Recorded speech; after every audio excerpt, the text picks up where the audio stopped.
بسم اللہ الرحمن الرحیم۔ السلام علیکم۔ ایک دفعہ ہلاکو خان بغداد کو فتح کرنے کے بعد یہاں کے مقامی عالموں اور دیگر مسلمانوں کو ذبح کرتے جا رہا تھا۔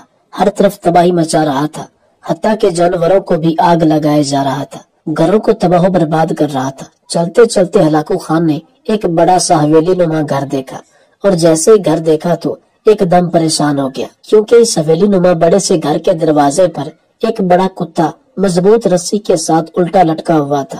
ہلاکو خان اپنے گھوڑے سے تنہا اترا اور اکیلا جا کر اس حویلی کے باہر بلند آواز میں پکارتا ہے تو ایک آدمی باہر نکلتا ہے جو حویلی کا مالک ہوتا ہے، لیکن اسے نہیں پتا ہوتا کہ میرے سامنے کھڑا شخص ظالم ہلاکو خان ہے اور اس نے تباہی مچا رکھی ہے۔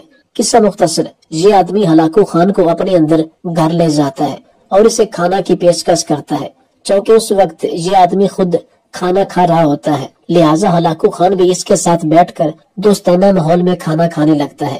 اس آدمی نے ہلاکو خان کی بڑی مہمان نوازی کی، بغیر یہ جانے کہ یہ ایک ظالم شخص ہے، کیونکہ یہ شخص ایک سیدھا آدمی تھا اور اپنے کام سے کام رکھتا تھا۔ ہلاکو خان کی بار بار نظر دروازے پر لٹکے ہوئے کتے پر پڑتی۔ ہلاکو خان نے اس حویلی کے مالک سامنے بیٹھے شخص سے پوچھا کہ آپ نے اپنی حویلی کے دروازے پر اس کتے کو کیوں لٹکایا ہوا ہے؟ تو اس آدمی نے کہا کہ آپ پہلے آرام سے کھانا نوش فرمائیں، بعد میں آپ کو بتاتا ہوں۔ کھانا کھانے کے بعد ہلاکو خان نے پھر سے دروازے پر لٹکتے کتے کا سبب پوچھا تو اس آدمی نے واضح بتانے سے انکار کر دیا اور اتنا کہا کہ آپ کو میری مہمان نوازی کیسی لگی؟ ہلاکو خان نے اس کا شکریہ ادا کیا کہ آپ بہت ہی مہمان نواز اور سخی انسان ہیں، لیکن آپ یہ بتائیں کہ اس کتے کو اپنے دروازے پر کیوں پھانسی پر لٹکا رکھا ہے؟ تو اس بزرگ نے ہلاکو خان سے کہا کہ اس کتے کو دروازے پر لٹکانے کا سبب آپ مت پوچھئے، اسے آپ چھوڑیے۔ ہلاکو خان کو اس کے یہ الفاظ سن کر بڑا غصہ آیا۔ وہ اسے فوری سزا دے کر بھی یہ راز پوچھ سکتا تھا، لیکن وہ نہ جانے کیوں خاموش ہو گیا، یا وہ حقیقت جاننا چاہتا تھا کہ اگر میں نے اس پر سختی کی تو شاید یہ کوئی اور بات نہ کر دے اور یہ راز ہی رہ جائے۔ اس لیے ہلاکو خان اپنی اصل پہچان چھپائے بغیر ہی اس سے یہ جاننا چاہتا تھا کہ آخر آپ نے اپنی حویلی کے دروازے پر اس کتے کو الٹا کیوں لٹکایا ہے، آخر اس کے پیچھے کیا راز ہے، اور اس سخی انسان نے جو شکل سے بہت ہی بھولا معلوم ہوتا ہے اس نے یہ حرکت کیوں کی؟ ہلاکو خان محسوس کر رہا تھا کہ یہ آدمی اس موضوع پر بات ہی نہیں کرنا چاہتا۔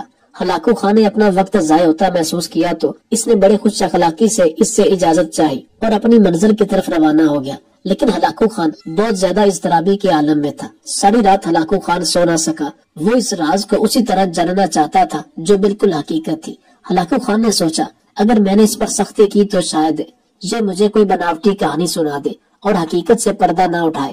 اگلے دن ہلاکو خان ایک بڑی تھیلی سونے سے بھر کر اسی حویلی والے آدمی کے پاس گئے اور کہا کہ بھائی میں ساری رات سو نہیں سکا، میں تجھے اپنی طرف سے یہ سونے سے بھری تھیلی دینا چاہتا ہوں، لیکن میری شرط یہ ہے کہ تم مجھے صرف یہ بتا دو کہ تم نے اپنی حویلی کے باہر دروازے پر کتے کو کیوں لٹکایا ہوا ہے۔ ہلاکو خان پہلے ہی سمجھ چکا تھا کہ یہ ایک سخی انسان ہونے کے ساتھ ساتھ ایک عقل مند اور دانا آدمی ہے، اور اس کتے کو لٹکانے کے پیچھے ضرور کوئی نہ کوئی بڑی حکمت ہے۔ اس سخی آدمی نے سامنے بیٹھے ہلاکو خان کو معمولی سا انسان سمجھتے ہوئے کہا کہ اگر آپ اس قدر اضطرابی کی حالت میں ہیں کہ آپ کو ساری رات نیند نہیں آ سکی تو میں آپ کو اس حقیقت سے آشنا کر دیتا ہوں، وہ بھی صرف اس لیے کہ آپ مجھے اس راز کی ایک بڑی قیمت ادا کر رہے ہیں۔ ہلاکو خان نے وہ سونا اسے دیا، اس بزرگ نے وہ سونا اپنے قبضے میں کر لیا تو ہلاکو خان نے کہا کہ اب آپ کی شرط پوری ہو چکی ہے، لہٰذا آپ مجھے حقیقت بتائیں۔ اس حویلی کے مالک نے کہا کہ میں ایک چرواہا ہوں اور کافی لمبے عرصے سے میں یہ کام کرتا آ رہا ہوں، میرا بھیڑ بکریوں کا بہت بڑا ریوڑ تھا اور یہ کتا ان کی حفاظت کے لیے تھا۔ میں نے اس کتے کو دیکھتے ہوئے اسے بڑے مہنگے دام خریدا تھا، پھر ہر دن اسے اچھی خوراک کھلاتا ہوں، اس پر ہزاروں دینار خرچ کرتا تھا۔ جیسے میں اپنی ذات کو آرام دیتا ہوں اس کے آرام کا خیال بھی رکھتا تھا، اس کو دودھ پلاتا، گوشت کھلاتا، میں اس پر حد سے زیادہ بھروسہ کرتا تھا۔ لیکن پھر اچانک میرے ریوڑ سے روزانہ ایک بکری غائب ہوتی گئی اور میرا ریوڑ آئے روز کم ہوتا گیا۔ میں بہت زیادہ پریشان رہنے لگا کہ اس طرح تو میرا سارا ریوڑ ختم ہو جائے گا۔ میں نے پھر چھان بین کرنی شروع کر دی اور گہری نظروں سے ہر چیز کو تاکنے لگا۔ میں نے کافی دن اپنے ریوڑ پر گہری نظر رکھی تو جب میں نے سب معلوم کر لیا تو پتا چلا کہ یہ کتا ہی حفاظت کرنے کی بجائے بکریوں کو خود بھی کھاتا تھا और दूसरे कुत्तों को भी खिलाता था, तो मैंने इसको बतौर सजा और इबरत के लिए फांसी पर लटका दिया, ताकि मैं जब भी सुबह रेवड़ लेकर निकलूं और शाम को वापस आऊं तो मेरी नजर इस कुत्ते पर पड़े। एक तो मुझे अपनी गलती का एहसास हो सके, और दूसरा ये कि मैं आइंदा किसी पर हद से ज्यादा भरोसा न करूं कि मुझे इतना नुकसान उठाना पड़े। अब मैंने 2 कुत्ते रखे हैं, वो कुत्ते भी सुबह शाम अपने इस लटके हुए कुत्ते को देखते हैं, तो इनको भी ये बावर हो जाता है कि अगर हमने कोई गलती की या गद्दारी की तो हमारा अंजाम भी यही होगा। लिहाजा अब मेरा रेवड़ पहले से भी ज्यादा है, और ये दोनों कुत्ते वफादारी करते हैं, क्योंकि मैं इन्हें एक हद से ज्यादा छूट नहीं देता। और जब भी इनको खाना देना होता है, मैं इस लटके हुए कुत्ते के बिल्कुल नीचे देता हूँ, ताकि ये अपने अंजाम को न भूले अगर कोई गलती करें तो। इस बुजुर्ग की सारी बात सुनने के बाद हलाकू खान ने कहा कि तुम वाकई एक दाना और अक्लमंद आदमी हो, लेकिन शायद तुम नहीं जानते कि मैं कौन हूँ। तुम दुनिया के वाहिद इंसान हो कि जिसने मुझे परेशानी में मुब्तला कर दिया, और जिसकी वजह से मैं सारी रात सो ना सका। इस बुजुर्ग ने पूछा कि आप कौन हैं? मुझे तो ऐसे लगता है कि जैसे आप कोई ताजर हैं या कोई मुफक्किर हैं कि आप इस राज से पर्दा उठाने के लिए मुझे इतना सोना दे चुके हैं। तो हलाकू खान ने कहा कि मैं हलाकू खान हूँ। हलाकू खान के ये अल्फाज सुनते ही इस बुजुर्ग के पांव थर थर कांपने लगे। इस बुजुर्ग ने कभी भी हलाकू खान को देखा नहीं था, लेकिन इसके किस्से जरूर सुन रखे थे। ये सुनते ही ये आदमी हलाकू खान से कहने लगा कि मैं माफी चाहता हूँ, लिहाजा आप ये अपना सोना वापस रखें। हलाकू खान ने कहा कि तुमने मुझे जिंदगी में काम आने वाली बहुत बड़ी नसीहत और हिकमत की बात बताई है, जिसे मैं अपने दिलो दिमाग पर नक्श कर चुका हूँ, और ये मैं तुझे इसकी कीमत दे चुका हूँ। हलाकू खान जुबान का पक्का है, हर काम के कुछ न कुछ असूल होते हैं। मैं जालिम हूँ, मैंने हजारों नहीं लाखों लोगों को लुक्मा अजल बना दिया, जो चाहा वो करता हूँ, लेकिन तुम्हें मैं ना के सिर्फ जिंदा छोड़ रहा हूँ बल्कि इनाम भी दे रहा हूँ, और तुम्हारी इस हवेली को कोई नुकसान नहीं पहुँचेगा, हत्ता कि तुम्हारे इर्द गिर्द तमाम कबाइल तबाह हो जाएंगे। और फिर ऐसा ही हुआ। हलाकू खान ने पूरे बगदाद को तबाह बर्बाद कर दिया। जब हलाकू खान ने बगदाद को फतह किया तो हलाकू खान ने शहर के बाहर डेरा डाला और पूरे शहर के इर्द गिर्द घूमने लगा। रिवायात में मिलता है कि हलाकू खान ने इस लूट मार और इस जंग में तकरीबन 4 लाख मुसलमानों का कत्लेआम किया और पूरे शहर को लूट लिया। कदीम मस्जिदों, महल्लात और कुतुब खानों को मसमार कर दिया, और हत्ता कि ये भी खबर मिली कि हलाकू खान ने जितने भी कुतुब खाने थे इनको दरियाओं में बहा दिया।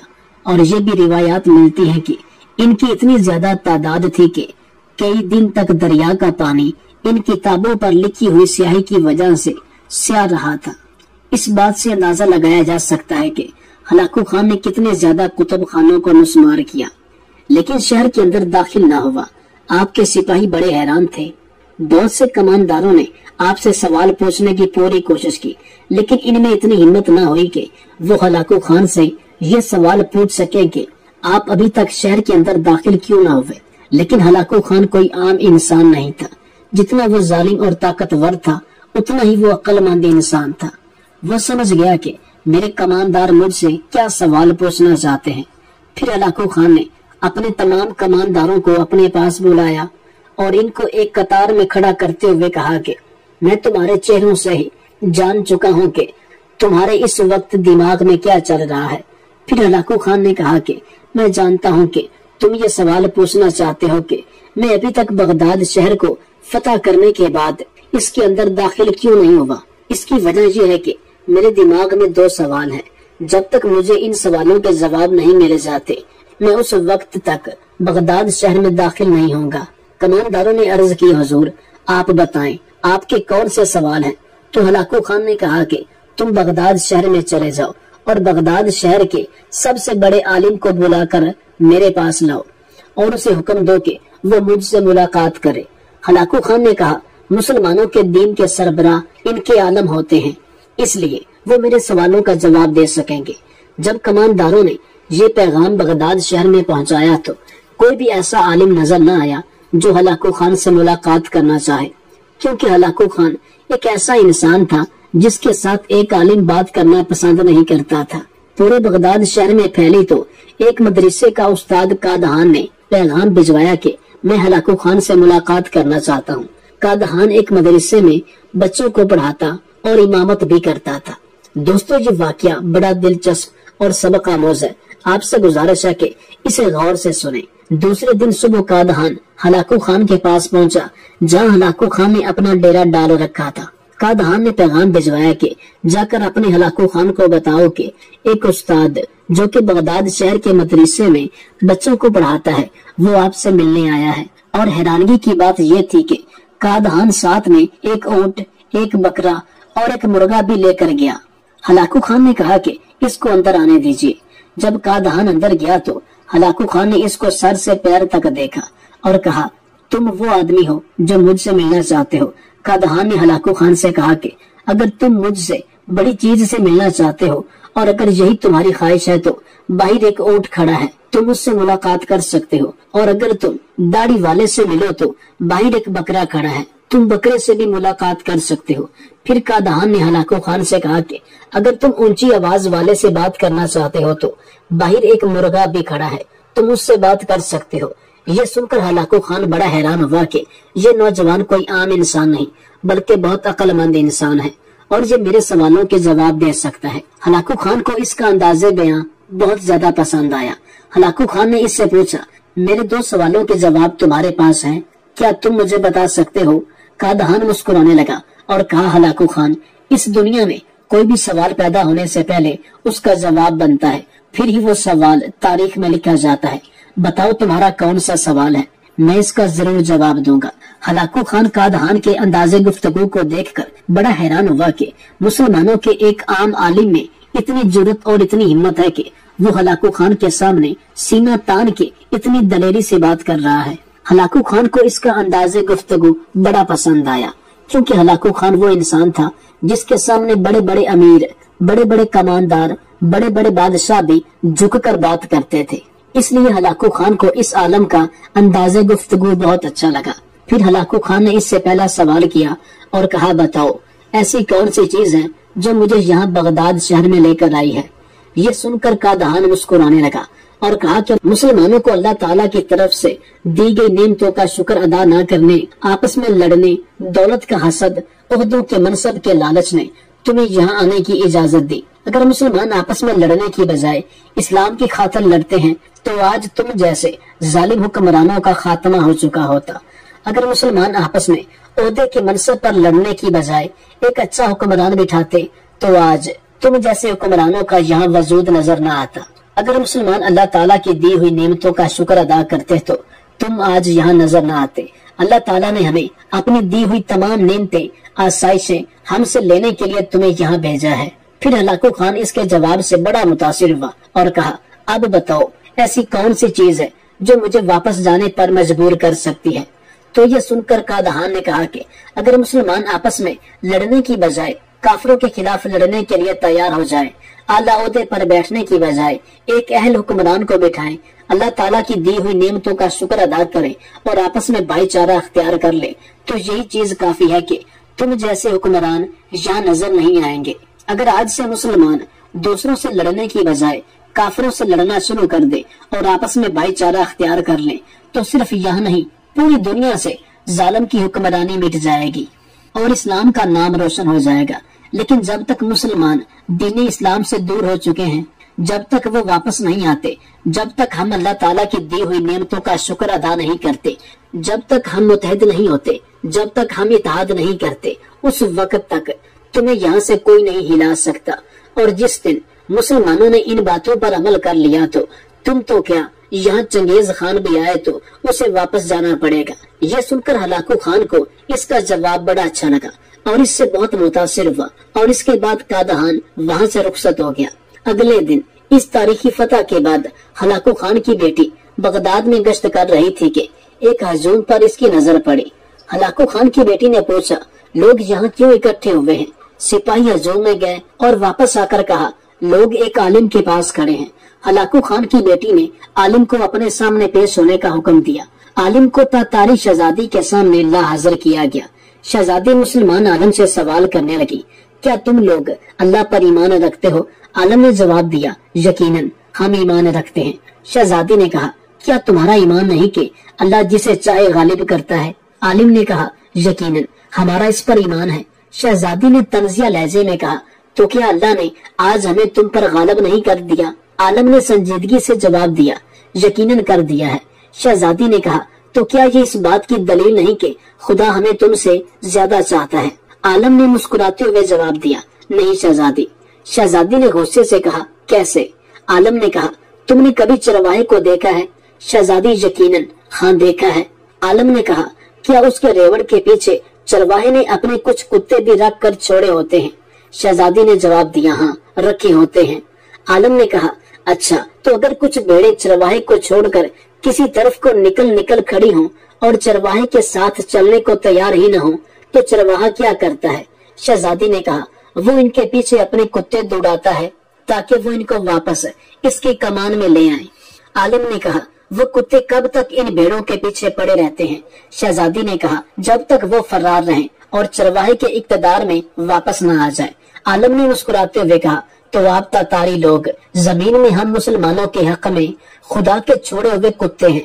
जब तक हम खुदा के दर से भागे रहेंगे और उसकी अताअत और उसके दर पर नहीं आ जाएंगे, तब तक खुदा तुम्हें हमारे पीछे दौड़ाए रखेगा। तब तक हमारा अमन चैन तुम हम पर हराम किए रखोगे। हाँ, जब हम खुदा के दर पर वापस आ जाएंगे, उस दिन तुम्हारा काम खत्म हो जाएगा। ये वाकया इंतहाई सबक आमोज है। मुसलमान आलम के इस जवाब में आज हमारे गौर फिक्र के लिए बहुत कुछ पोशीदा है। चंद दिन बाद हलाकू खान को यहाँ के किसानों ने इस तरह बेवकूफ बनाया कि खुद हलाकू खान के होश उड़ गए और हलाकू खान को यकीन नहीं आ रहा था कि गांव के चंद सादा से आदमी हलाकू खान को इतना बड़ा बेवकूफ बना सकते हैं। वाकया कुछ इस तरह का है कि जब हलाकू खान अपने दादा चंगेज खान के नक्शे कदम पर चलते हुए दुनिया को फतह करने के लिए जब बगदाद की तरफ आ रहा था, हलाकू खान के साथ लाखों का लश्कर था और अब हलाकू खान का मकसद बगदाद को फतह करना था। हलाकू खान ने बगदाद को किस तरह फतह किया, ये आपने बहुत सारी वीडियोज में सुन रखा होगा। लेकिन हलाकू खान का अपनी रियासत से लेकर बगदाद तक सफर के दरमियान क्या होता रहा, आज की इस वीडियो में बयान करते हैं कि आखिर हलाकू खान बगदाद की तरफ जाते हुए किन रास्तों से गुजरा, किन किन मसाइल से गुजरा। जब हलाकू खान अपने लश्कर के साथ बगदाद की तरफ जा रहा था, तो इसी दौरान हलाकू खान का गुजर एक गांव से हुआ। वो गांव बहुत ही मुख्तलिफ और अजीब किस्म के लोगों का था। इस गांव के साथ में मौजूद फसलें थी जिनमें किसान काम कर रहे थे, और सबसे हैरानी की बात यह थी कि हलाकू खान के लश्कर का सुनकर भी इस गांव के मर्द और खवातीन अपने मर्दों के शाना बशाना अपने खेतों में काम कर रहे थे।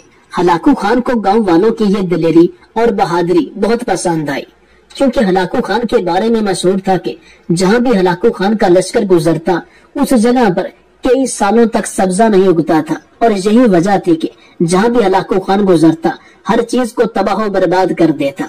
लेकिन इधर हलाकू खान के इतने बड़े लश्कर को देखकर गांव वालों ने हलाकू खान की तरफ एक आंख भर के नहीं देखा और अपने कामों में मशगूल हो रहे।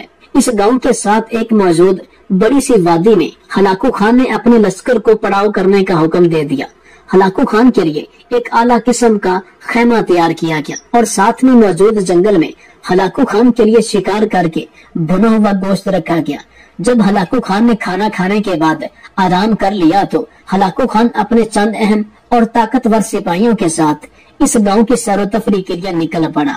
जब हलाकू खान इस गांव से गुजर रहा था, तो हलाकू खान की नजर जिस घर में भी पड़ती, उस घर में कोई न कोई खूबसूरत और हसीनो जमीन लड़की मौजूद होती।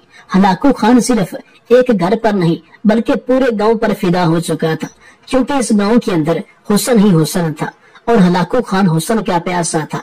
हलाकू खान ने अपने सिपा सलार को कहा कि हमारा ये लश्कर यहाँ पर तकरीबन 10 दिनों के लिए पड़ाव करेगा। ये सुनकर हलाकू के सिपा सलार ने कहा, ए अजीम हलाकू खान, आखिर इस जगह पर 10 दिन रुकने की वजह क्या है?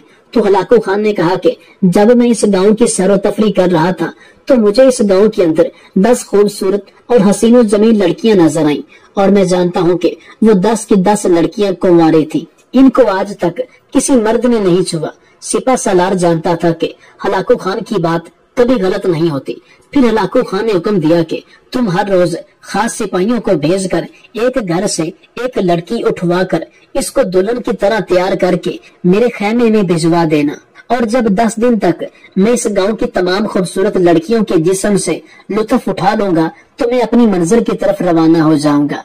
सिपा सालार ने अपने हलाकू खान के आगे हुक्म सर तस्लीम खाम करते हुए सर झुका दिया। अब हलाकू खान के काफिले ने 10 दिन वहाँ पड़ाव किया और हर रोज हलाकू खान के सामने जाते और उस घर में से एक लड़की को उठा कर लाते। इसको दुल्हन की तरह तैयार किया जाता और फिर हलाकू खान के खेमे में बेच देते। लेकिन दुनिया के जालिम तरीन और सफाक तरीन आदमी के पोते की सबसे बड़ी और बुरी सिफ्त ये थी कि हलाकू खान जिस भी लड़की के साथ रात गुजारता सुबह इसको इबरतनाक मौत दे देता, क्योंकि हलाकू खान ये बात अपने लिए कमतर समझता था कि जिस लड़की के साथ एक बार मैं लुत्फ अंदोज हूँ तो फिर और कोई आदमी इस लड़की को हाथ भी लगाए। और हलाकू खान इस बात को अपने लिए कमतर समझता था और यही वजह थी कि हलाकू खान जब से पैदा हुआ जिस भी लड़की के साथ रात गुजारता इसको इसके बाद कत्ल कर देता। किताबों में मिलता है कि जब हलाकू खान 14 साल का था तो हलाकू खान की एक दोस्त जो कि इसके बाप के साथी की बेटी थी, हलाकू खान ने 14 साल की उम्र में इस लड़की के साथ जबरदस्ती की। इसके बाद इसको कत्ल कर दिया और इस वजह से हलाकू खान के वालिद और इसके साथी के दरमियान काफी इख्तलाफात हो गए। और इस बात पर हलाकू खान के बाप ने इसे कहा था कि जब तुमने उस लड़की के जिस्म को नोच लिया तो फिर उसको तुमने कत्ल क्यों किया। हलाकू खान ने कहा था कि मुझे ये गवारा नहीं कि जिस लड़की को मैं हाथ लगा लूं फिर इसको कोई ऐरा गैरा आदमी हाथ लगाता फिरे। और यही वजह थी कि हलाकू खान 10 दिन तक इस गांव की जिस लड़की के साथ रात गुजारता सुबह इसको कत्ल करवा देता। लेकिन इस बार हलाकू खान का सबसे करीबी और वफादार वजीर साथ था। जब पहली रात हलाकू खान के सिपाही एक लड़की को उठा कर लाए तो वजीर ने देखा कि वो लड़की एक बूढ़े बुजुर्ग की बेटी थी। वजीर को बहुत तरस आया लेकिन वो कुछ नहीं कर सकता था। अब वो वजीर सोचने लगा कि किस तरह इस लड़की को इबरतनाक मौत से बचाया जाए। फिर इसके दिमाग में एक तरकीब आई। सुबह हुई और हलाकू खान ने अपने सिपाहियों को हुक्म दिया कि इस लड़की को जाकर जंगली जानवरों के आगे फेंक दो। तो इतने में इसके वजीर ने कहा, ऐ मेरे अजीम खान, जब भी तुम किसी लड़की के साथ रात गुजारते हो सुबह इसको जंगली जानवरों के आगे फेंकवा देते हो, लेकिन इस बार लड़कियों को किसी और तरीके से अजियतनाक सजा दो। हलाकू खान ने कहा, ऐ वजीर बताओ इनकी क्या सजा होनी चाहिए, इनको किस तरह मौत देनी चाहिए। तो वजीर ने कहा, ऐ मेरे खान, हमारी वादी के करीब एक अंधा कुआं है, आप इन लड़कियों को अपने सिपाहियों को हुक्म दें कि इसको इन अंधे कुएं में फेंकवा दें। न ही गांव वालों को पता चलेगा कि हलाकू खान ने इनकी बेटियों को कत्ल कर दिया और न ही वो ये समझेंगे कि वो लड़कियों को हलाकू खान ने अपने पास लौंडिया बनाकर रखा हुआ है। लेकिन अगर इनकी मौत की खबर गांव वालों को हो गई तो वो रात के अंधेरे ये गांव छोड़कर भाग जाएंगे। हलाकू खान को ये तरकीब पसंद आ गई। अब हलाकू खान ने अपने सिपाहियों को हुक्म दिया कि इस वजीर के साथ जाओ और उस अंधे कुएं में इस लड़की को फेंक दो। अब हलाकू खान हर सुबह सिपाहियों को हुक्म देता और सिपाही वजीर के साथ जाते और उस अंधे कुएं में जाकर लड़की को फेंक देते। और इसी तरह करते करते 10 दिन और 10 रातें गुजर गई। अब हलाकू खान ने गांव की सारी कंवारी लड़कियों के साथ एक एक रात गुजार ली। तो अब हलाकू खान ने अपने लश्कर को बगदाद को फतह करने की खातिर चलने का हुक्म दिया। हलाकू खान का लश्कर वहाँ से चला गया। वक्त गुजरता रहा और चंद माह के बाद हलाकू खान जब बगदाद को फतह करते बगदाद के सारे इख्तियारात अपने हाथ में लेने के बाद दोबारा इत्फाकन उसी गांव के पास से गुजरा तो हलाकू खान ने देखा कि जिस जिस लड़कियों के साथ हलाकू खान ने जना किया और सुबह इनको अंधे कुएं में फेंकवा दिया, वो सब की सब लड़कियां अपने वालिदैन के साथ खेतों में काम कर रही थी। ये देखकर हलाकू खान को बहुत गुस्सा आया और हैरत हुई कि जब मैंने इन लड़कियों को अंधे कुएं में फेंकवा दिया तो फिर ये लड़कियां कहाँ से आ गई। हलाकू खान ने अपने वजीर को अपने पास बुलाया और पूछा, ये सब क्या माजरा है, क्या तुमने मेरे हुक्म की नाफरमानी की है। तो वजीर ने कहा, नहीं हुजूर, आपके सिपाही ये बात जानते हैं कि इन्होंने अपने हाथों से उन लड़कियों को अंधे कुएं में फेंका था। हलाकू खान को शक हो गया कि जरूर कुछ न कुछ गड़बड़ है। हलाकू खान से बर्दाश्त नहीं हो रहा था। जिन लड़कियों के साथ हलाकू खान एक रात गुजार चुका है और अभी तक वो जिंदा है, लिहाजा हलाकू खान ने अपने सिपाहियों को अपने साथ लिया और उस अंधे कुएं पर पहुंच गए। हलाकू खान कुएं को हर तरफ से देख रहा था, लेकिन वो कुआं इतना गहरा था कि नीचे कुछ नजर नहीं आ रहा था। लेकिन हैरानी की बात यह थी कि इस कुएं से किसी भी किस्म की बदबू नहीं आ रही थी। गुस्से में आकर हलाकू खान ने अपने एक सिपाही को लात मारी और वो सिपाही इस अंधे कुएं में गिर गया। थोड़ी देर गुजरी, हलाकू खान का वही सिपाही हलाकू खान के सामने खड़ा हो गया। जब हलाकू खान ने अपने सिपाही को जिंदा देखा तो सख्त गुस्से में आ गया और कहा, तुम कैसे जिंदा बचे, हत्ता कि मैंने तुमको अंधे कुएं में फेंक दिया था। इसने कहा, ऐ खान, वो कुआं अंधा नहीं है और न ही इसमें बंदे की जान जाती है, बल्कि वो एक गड़ा है और इस गड़े के नीचे एक लकड़ी का तख्त रखा गया है और इस तख्त के खुलने के बाद एक सुरंग शुरू होती है और वो सुरंग इस गांव के पास जाकर खुलती है। जब आप उन लड़कियों को इस अंधे कुएं में फेंकवाते तो वो लड़कियां इस अंधे कुएं से गुजरती हुई अपने गांव में चली जाती और हम समझते कि वो लड़कियां मर चुकी होंगी। हलाकू खान ने अपने सिपाहियों को हुक्म दिया कि अभी और इसी वक्त जाओ और उन लड़कियों को और इनके माँ बाप को पकड़कर मेरे सामने लाओ। उन तमाम लड़कियों को और उनके माँ बाप को मैं अपने ही हाथों से कत्ल कर दूंगा और इस गांव के सरदार को भी पकड़ लाओ जिसने हमारे साथ ये घटिया खेल खेला। जब हलाकू खान के सिपाही वहां पहुंचे तो सारे गांव वाले हलाकू खान की आमद का सुनकर वहां से गायब हो चुके थे। हलाकू खान को पता चल चुका था कि ये सारे गांव वाले अपनी बनाई गई खुफिया जगहों पर छुप गए हैं, लिहाजा इनको तलाश करना मुश्किल था, क्योंकि पहले भी हलाकू खान को इन गांव वालों ने अच्छी तरह बेवकूफ बना लिया था। लेकिन हलाकू खान के सिपाही एक बूढ़े बुजुर्ग को पकड़ कर लाए और आकर हलाकू खान को बताया, हुजूर, सिर्फ यही एक बूढ़ा बचा था जो कि चल फिर नहीं सकता और यही एक बूढ़ा इस गांव में मौजूद था। हलाकू खान ने पूछा, अगर तुम मुझे ये बात बता दो कि आखिर इन गांव वालों ने ये कुआं क्यों बनाया हुआ था और इसके नीचे सुरंग क्यों थी, तो मैं तुम्हारी जान बख्श दूंगा। वो बूढ़ा बुजुर्ग कांपते हुए कहने लगा और कहा, ऐ अजीम खान, हमारे गांव के सारे लोग बड़े ही अक्लमंद और ज़हीन हैं। वो जानते हैं कि किसी भी वक्त कोई भी मुश्किल आ सकती है, लिहाजा हमारे गांव वालों ने बहुत जगहों पर ऐसे खुफिया मकामात बनाए हुए हैं कि जब दुश्मन हमला करे तो सब लोग अपनी जान बचा सके और ये कुआं भी उन तमाम जगहों में शामिल है। जब भी गांव में कोई हमला होता या किसी भी दुश्मन का हमला होता तो गांव वाले इस कुएं में छलांग लगा देते और दुश्मन समझता कि ये सब मर चुके होंगे, लेकिन वो इस कुएं के जरिए सुरंगों में चले जाते और दुश्मन के जाने के बाद वापस निकल आते और यही वजह थी कि वो सारी की सारी लड़कियां जिंदा बच गईं। ये सुनकर हलाकू खान को बहुत गुस्सा आया, लेकिन अपनी जिंदगी में पहली बार हलाकू खान आम गांव वालों से शिकस्त खा चुका था और इसी वजह से हलाकू खान ने इस पूरे गांव को तबाह कर दिया।